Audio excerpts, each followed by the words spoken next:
kembali ke topik yang transmigrasi ini.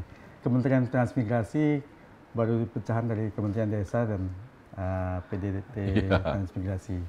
Nah, ini dengan berdiri sendiri transmigrasi, apa kira-kira program unggulan yang harus prioritas dilakukan supaya cepat tercapai apa yang diinginkan oleh Presiden Prabowo? Motivasi atau tujuan dibentuknya kementerian lama tapi baru, yaitu Kementerian Transmigrasi, menurut Bapak Presiden itu adalah satu, untuk menjaga dan melindungi negara kesatuan Republik Indonesia.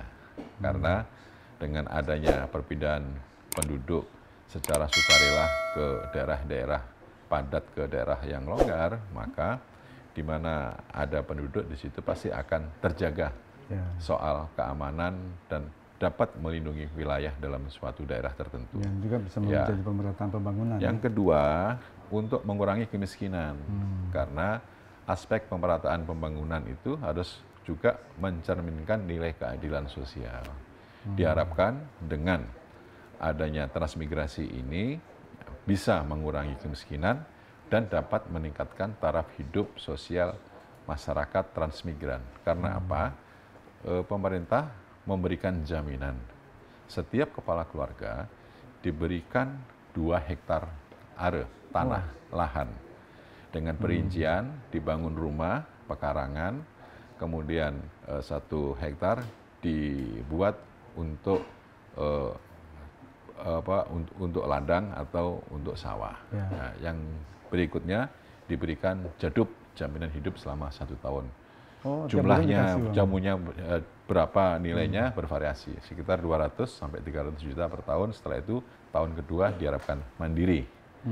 Jadi ketiga sebelum diberangkatkan mereka dilatih dulu sesuai dengan konsentrasi di daerah tertentu, dan yang kedua diberikan pelatihan-pelatihan aspek sosial budaya. Jadi di mana ditempatinya suatu daerah, nanti sosialnya begini, kondisi budayanya begini, sehingga jangan kaget. Nah, yang ketiga, sesuai dengan amanat Pak Presiden Prabowo, program transmigrasi ini juga dapat menunjang program swasembada pangan untuk menuju kedaulatan pangan. Sudah ada program food estate, ya kan? Tetapi kita mengetahui sejak pemerintahan Orde Baru, yang namanya kawasan transmigrasi itu identik dengan lumbung pangan nasional. Ya kan? Nah, setiap kawasan transmigrasi itu pasti akan menjadi sentra produksi pangan, terutama beras, padi. Itu. Nah, dalam kerangka itu, maka Kementerian Transmigrasi ini kita akan melakukan revitalisasi dalam rangka untuk mensinergikan dan menopang program kedaulatan pangan menuju swasembada pangan. Nah, ini kan kabarnya ada 100.000 nih. 100.000 transmigran akan dikirim ke sejumlah wilayah. Kemana aja nih, Mas Wamen? Ya, itu rencananya dengan Kementerian Pertanian untuk memberangkatkan transmigrasi Gen Z, ya, kemudian transmigrasi milenial, transmigrasi LPDP, transmigrasi sarjana. Itu nanti kita akan berkomunikasi dengan pemerintah daerah yang membutuhkan dan pemerintah daerah yang akan memberangkatkan calon transmigran. Karena sekarang, Mas, berdasarkan Undang-Undang Transmigrasi nomor 29 tahun 2009, sekarang ini pendekatannya berbeda dengan pemerintahan pada masa lalu. Kalau masa lalu kan top down, kalau sekarang tidak, bottom up. Jadi pemerintah daerah mana yang membutuhkan warga transmigran, koordinasi dengan kami akan melakukan komunikasi dengan pemerintah daerah yang akan memberangkatkan calon transmigran. Jadi pola komunikasi antar daerah itu kita fasilitasi dan kita berharap untuk dapat mereduksi potensi konflik sosial dengan warga setempat di daerah transmigran. Di daerah mana? Masih banyak. Di wilayah Sumatera ada, Kalimantan ada, dan di daerah Maluku, Sulawesi ada. Jangan lupa bahwa dari program transmigrasi ini kita telah melahirkan ibu kota berupa desa 1.567 desa.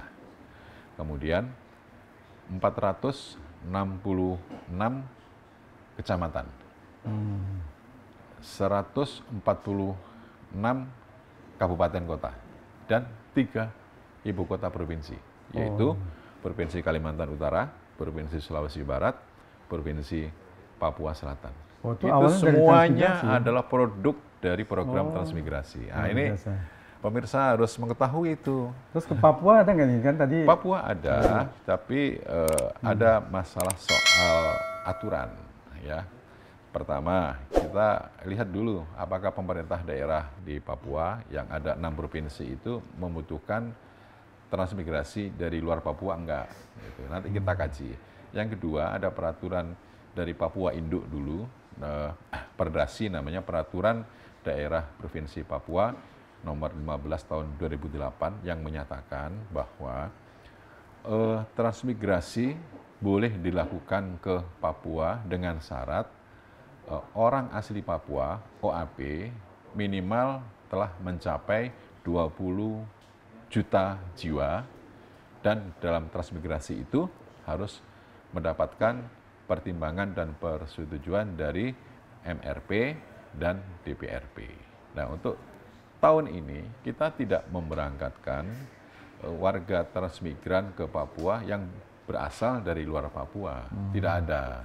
Makanya kemarin kan sempat terjadi gejolak karena ada salah informasi bahwa pemerintah akan memberangkatkan warga di luar Papua untuk masuk di tanah Papua. Tidak ada. Tapi kalau misalkan nanti dalam program-program selanjutnya sesuai dengan kebutuhan dari aspirasi daerah, bisa saja akan muncul transmigrasi lokal namanya. Jadi transmigrasi yang berasal dari daerah tersebut dalam satu provinsi, tanah Papua itu, karena ada program gitu. Misalkan food estate di Merauke, misalkan butuh sumber daya manusia, ya bisa diambilkan dari masyarakat, dari teman-teman Asmat, Teluk Bintuni, dari mana gitu, itu bisa masuk ke Merauke. Intinya bahwa pemerintah pusat akan taat aturan, dan kita menginginkan persoalan transmigrasi ini jangan menjadi sumber masalah sosial yang baru. Kalau kemudian sampai mengarah ke genosida, itu tidak akan sampai ke sana lah. Gitu. Ya, karena memang pasti ada resistensi dari lokal ya, penduduk, yang takutnya nanti datang malah kejadiannya. Ya, itu makanya harus ada pendekatan bottom up kan. Jadi sebelum para transmigran itu berangkat, seluruhnya itu harus sudah clear semua. Tapi bukannya penempatannya juga banyak di daerah yang memang tidak ada penduduknya? Yang tidak ada penduduknya, tetapi tergantung kepada aspirasi dan kebutuhan dari pemerintah daerah setempat. Menyediakan lahan nggak untuk warga transmigran? Bagaimana dengan penduduk setempatnya, menerima apa enggak gitu. Jadi semuanya itu serba dikomunikasikan dalam rangka untuk membuat program yang baik, karena orientasi dari transmigrasi ini kan untuk NKRI, untuk peningkatan taraf hidup masyarakat, mengurangi kemiskinan, dan bisa membangun lumbung pangan di kawasan transmigrasi yang sinergi dengan food estate.